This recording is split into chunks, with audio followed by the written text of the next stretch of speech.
Biden's first major tax hike since 1993 is what he got. If you want to go on page 7, let's go through some of the details. Obviously, it's very, very long. I'm not going to go through all of it, but I'll give pretty much the basic idea of it. Okay. He is planning major tax hikes since 1993 to help pay for the long-term economic program designed as a follow-up to his pandemic relief bill.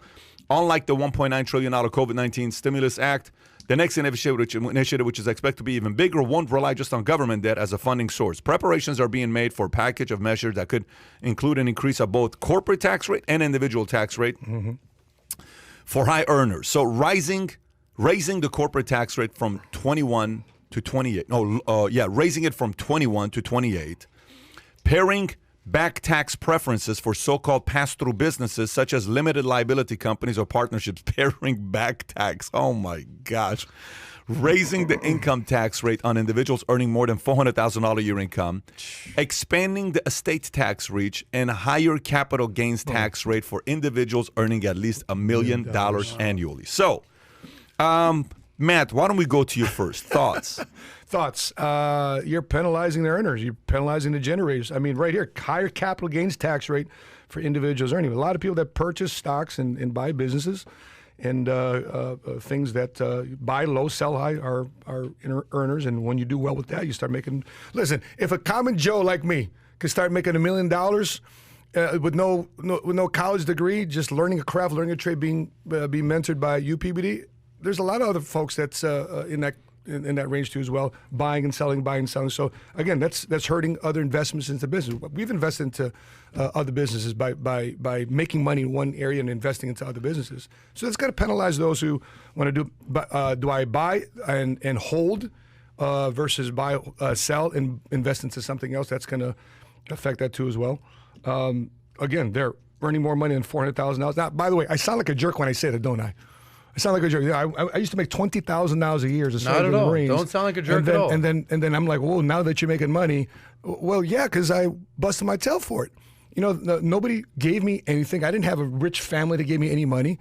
And now that I've done what this country allowed me to do, and then I have these type of policies now I got to look at. Now I pay more money. I got to make more money just to net the same amount of money just because I have to pay higher income tax. So that's my initial feedback when it comes to that. We're expecting this, though. By the way, here's a former Marine, 8 years. You were in a Marine. How many tours did you do? 2 or 3? I did 2 tours, combat tours. Where'd you go to? So Persian Gulf War and an Operation Restore Hope, Somalia, Africa. And then you came back as a single father. Yes. Okay. You don't hear single father often. You hear single mother, but you don't hear single father. Takes responsibility. And what were you doing to make money to support your kids at that time? I got involved in the insurance industry. Yeah, I got involved in the insurance industry. I was just a producer for 14 years.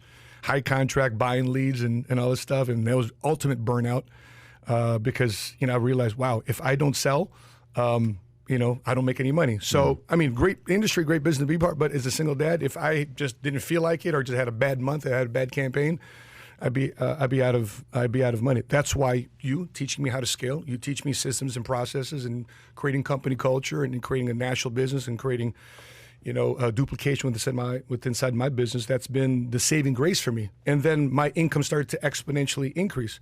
So I did the right things. We created jobs, and we've added jobs. We just hired. Actually, today we have one of our new guys in 7-figure squad starting today. So we're creating jobs. I'm doing what I'm supposed to be doing as an entrepreneur. I'm not trying to compress. I'm actually increasing our payroll and getting less people dependent on other church, charity, and government. I'm getting them self-sustaining.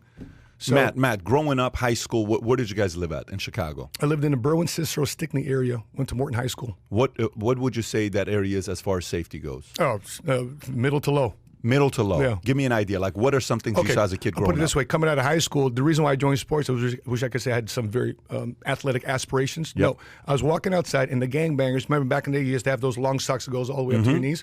Well, the gangbangers were swinging it with a lock at the bottom. All the kids that are coming out of high school, they're swinging and just hitting kids.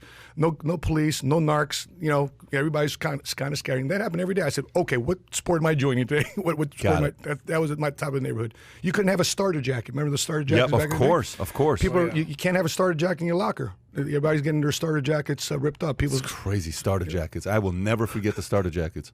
Hottest one was Raiders. Everybody in LA wanted the Raiders starter jacket. And then in the 80s was the Bulls. Bulls, yeah. Oh, Bulls in Chicago. And the Bears, though. I mean, don't forget the Bears as well. Correct. Yeah. More so the Bulls because it was a longer run. You know, Bears was just 1 year, but you know, 86. And by the way, the first time I had a pair of Jordans was 42 years old when you gave me a pair. Crazy, right? Crazy when you think about it. The reason why I'm saying this to you. So now watch this, Matt. How many people do you and Sheena support now? The number, without giving names, how many people do you support? Your family?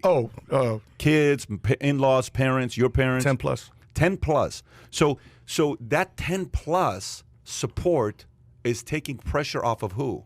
The government. The government. So this is officially the government of the Sapaulas, that they take care of their family. You know, the whole thing is about, I want to be socialistic with my family, meaning I want to be able to support the people I love. But when it comes down to business, I want to be capitalistic. Let me choose my career, right? But if I want to, give equally to all my kids, let me do it. That's because I want to do it. Don't force me to do it.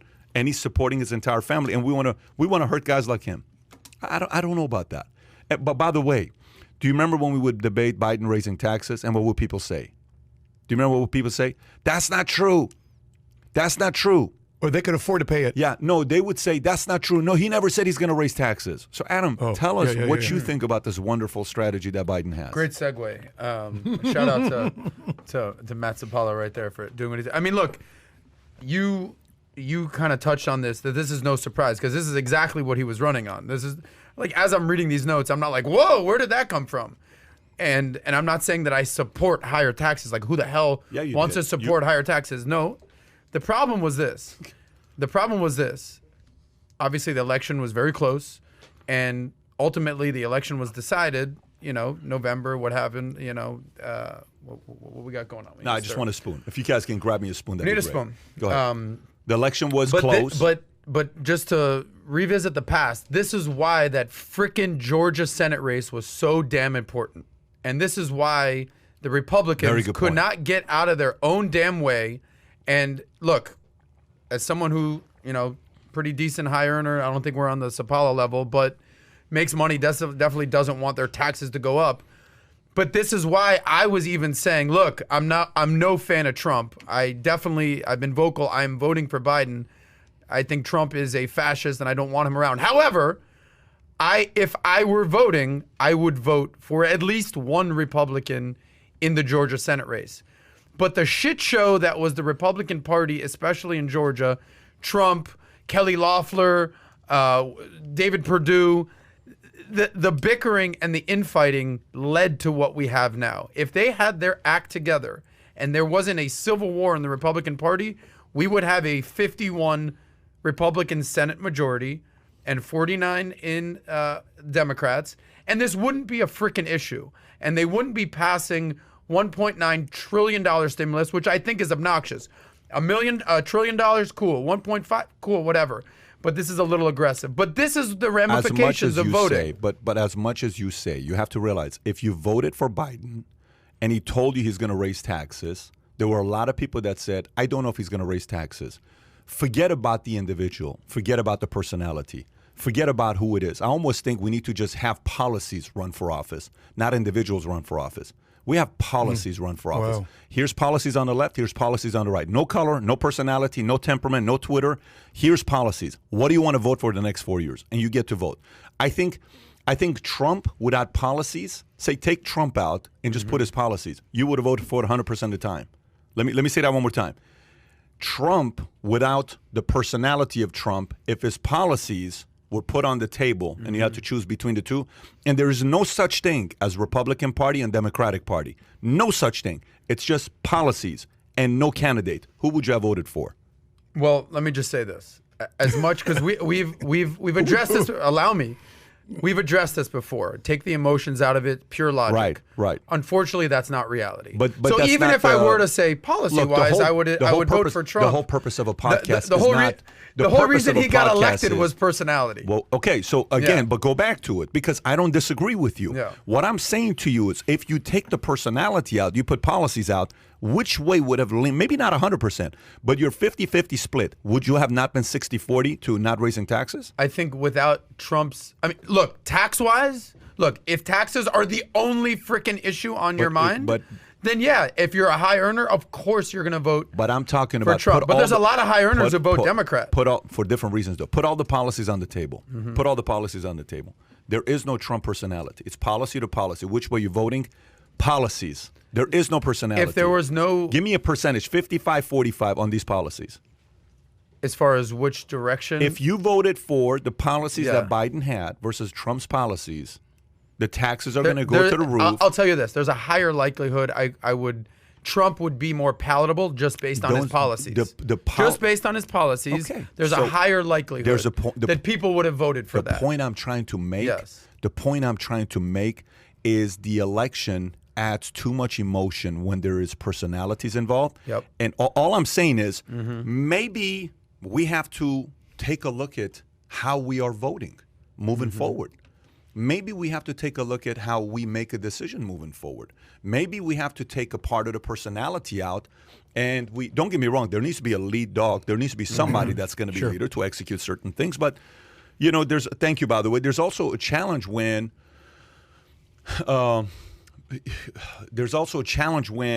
you have somebody that you can have one bad connection with him. Like you look at Trump and you say, he reminds me of my father. I'll never vote for him. It's not Trump's fault. You're just never going to vote for him because he reminds you of your father because, he was so strong. Like, there's no way in the God, never, ever will I vote for him. And overlook the policies. Yeah, and overlook the policies. Because when you put the policies side by side, and I would debate my friends, I said, tell me, take the candidates out, take the faces out, put the policies down. Which way you voting?